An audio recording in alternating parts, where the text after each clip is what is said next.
मचिया ही बैठाई रानी कौशल्या अरे मोतिया बरन चुवई आसुरे ललनवा अरे मोतिया बरन चुवई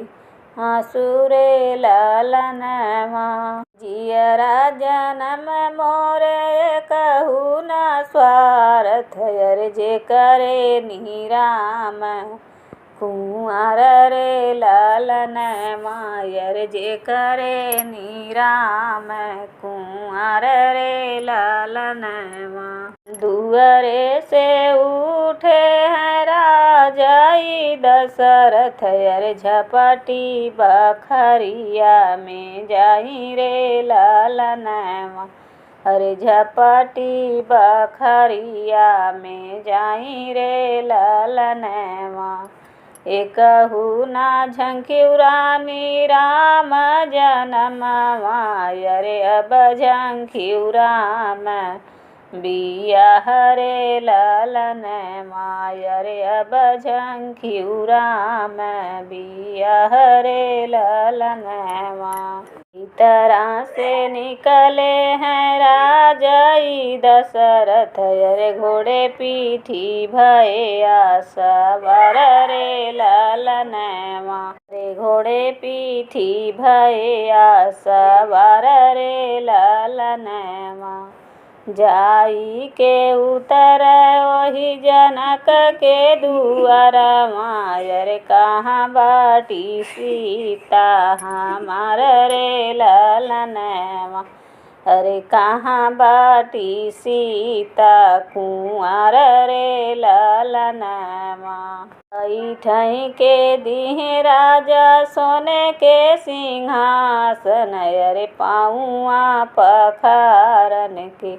थर रे ललनवा अरे पाऊआ पखारन के थर रे ललनवा ऐठई के दिहे राजा सोने के सिंहासन अरे पाऊआ पखारन के थर रे ललनवा अरे पाऊआ पखारन के थर रे ललनवा अब राजा दशरथ पीऊ ठंडा पानिया अरे काहू अयोध्या के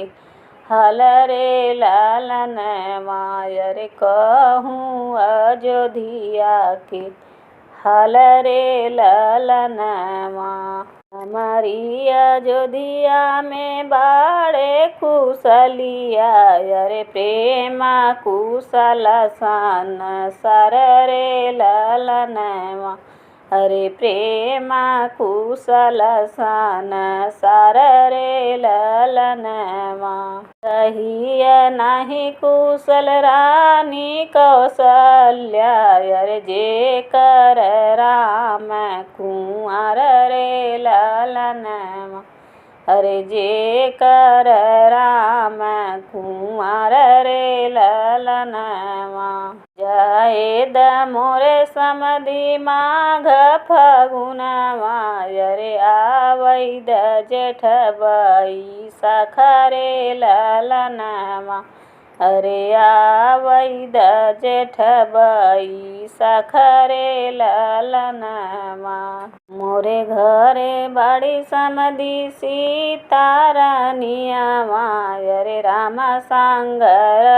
चई बियाह रे ललनवा अरे राम संगई रचबई बियाह रे ललनवा मचिया ही बैठाई रानी कौशल्या अरे मोतिया बरन चुवई आसुरे ललनवा